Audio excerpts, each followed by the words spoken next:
ജനങ്ങളുടെ പ്രയാസങ്ങളിൽ ആത്മാർത്ഥമായ ഇടപെടൽ നടത്താനായാൽ ജനപ്രതിനിധികൾക്ക് വിജയിക്കാനാവുമെന്ന് കെ.സി. വേണുഗോപാൽ എം.പി.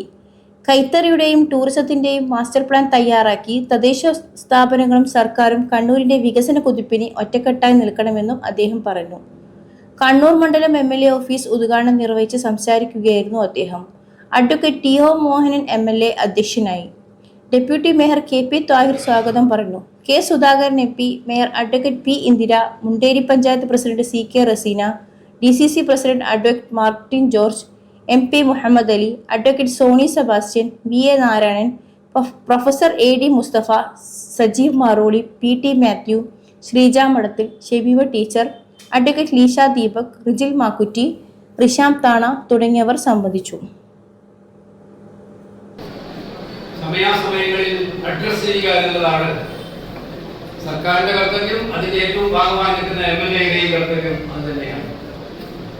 മോന്റെ അപേക്ഷയുടെ കാര്യത്തിൽ മോനെ പൊതുപ്രവർത്തനം ഞാൻ നേരെ എസ്.എൻ. കോളേജിലെ കെ.എസ്.യു വിദ്യാർത്ഥിയായിട്ട് പ്രവർത്തിക്കുന്ന കാലം തൊട്ടേ എനിക്കും മോനെ അറിയാം. കെ.എസ്.യു ഇപ്പോൾ ഓർമ്മയുടെ മോഹനും മാർട്ടിനും കെ.പി. മുരളീധരനും ഒക്കെ പി.സി. രാമകൃഷ്ണൻ ഈ പറയുന്ന ആ രണ്ടുപേരും കൂടിയില്ല. രാമകൃഷ്ണനും ഈ മോനെ എപ്പോഴും കാണുന്നത് മുരളിയുടെ കൂടെയായിരുന്നു. കെ.പി. മുരളി ആ പ്രായം എനിക്ക് ഓർമ്മയില്ല, ആ കാലം എനിക്ക് ഓർമ്മയില്ല.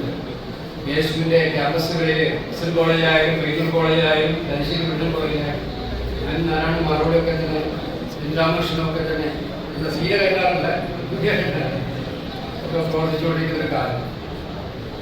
അപ്പൊ അതുകൊണ്ട് ചെറുപ്പം മുതലേ രാഷ്ട്രീയത്തിൽ വന്ന് വിദ്യാർത്ഥി നേതാവായിട്ട് മോഹൻലാൽ പറഞ്ഞു കൊടുക്കേണ്ട കാര്യമില്ല. കൃത്യമായിട്ട് ആളുകളെ മനസ്സിലാക്കാനും അവർക്ക് വേണ്ടി നിലകൊള്ളാനും ഒറ്റ കാര്യം മാത്രമേ എന്റെ അനുഭവത്തിൽ ഞാൻ പഠിക്കുള്ളൂ. ഞാൻ സത്യത്തിൽ കാസർഗോഡ് മത്സരിച്ചിട്ട് തൊണ്ണൂറ്റാറിൽ അന്ന് പരാജയപ്പെട്ടിട്ട് പിന്നെ ആലപ്പുഴ പോയതാണ്. എനിക്ക് പരാജയം എന്തെന്ന് അറിയേണ്ടി വന്നിട്ടുണ്ട്. ആലപ്പുഴ ഒരുപാട് പ്രതിസന്ധി ഘട്ടങ്ങളുണ്ടായിരുന്നു. എല്ലാവരും കൂടെ ഒന്നിച്ച് വീഴ്ത്താൻ നോക്കിയ ഘട്ടങ്ങളുണ്ടായിരുന്നു.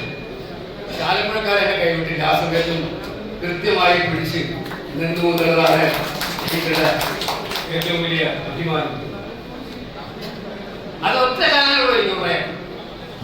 നമുക്ക് എല്ലാ കാര്യം ചെയ്തു കൊടുക്കാൻ പറ്റില്ല. പക്ഷെ ആളുടെ പ്രതീക്ഷ അത്രയും വലുതായിരിക്കും. മാത്രമല്ല അവരുടെ സങ്കടങ്ങൾ ചിലപ്പോൾ പരിഹരിക്കാൻ പറ്റാത്ത സങ്കടങ്ങളുമായിരിക്കും. അവരുടെ സങ്കടങ്ങൾ കേൾക്കാൻ ആളുകൾ, അവരുടെ പ്രയാസങ്ങൾ കേൾക്കാൻ ആളുകളുണ്ട്.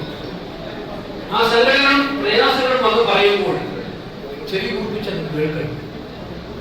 അത് കേട്ടാൽ മാത്രം പോരാ, ഈ ചെവി കേട്ട് ഈ ചെവി വിടാനല്ല, അത് കേട്ടിട്ട് നമ്മുടേതായിട്ട് റോൾ അതിനകത്തുണ്ടാവും. എന്തായാലും എം.എൽ.എ. എന്നുള്ള നിലയിൽ അത് നമ്മൾ ഇടപെടലാണ്. ആ വിഷയത്തിൽ ഏത് വിഷയമായാലും ആ വിഷയത്തിലൂടെ നമ്മൾ ഇടപെടലാണ്. ആ ഇടപെടലിൽ ഒരു ഹൃദയത്തിന്റെ ടച്ചുണ്ട്. മനസ്സുകൊണ്ടും ഹൃദയം കൊണ്ടും ആ ഇടപെടലുകൾ ആത്മാർത്ഥമാണ് എന്നുള്ളത് പ്രായം ബോധ്യപ്പെടാനില്ല. നമുക്ക് ഇത് മാത്രം ചെയ്താൽ ഒരു ജനപ്രതിനിധി, അത് വികസനത്തിന്റെ കാര്യത്തിലായാലും ജനങ്ങളുടെ ക്ഷേമ പ്രവർത്തനങ്ങളുടെ കാര്യത്തിലായാലും അവരുടെ പ്രയാസങ്ങൾ ദൂരീകരിക്കുന്ന കാര്യത്തിലായാലും നമ്മൾ അവരുടെ പ്രശ്നങ്ങൾ മനസ്സിലാക്കി ഇടപെടുന്നതിൽ ആത്മാർത്ഥമാണ് എന്ന് സമീപനം സ്വീകരിച്ചാൽ, ഞാൻ പറഞ്ഞല്ലോ 100% നടക്കില്ല, ചിലപ്പോൾ 50 നടക്കുള്ളൂ. അതൊന്നും പ്രശ്നമില്ല.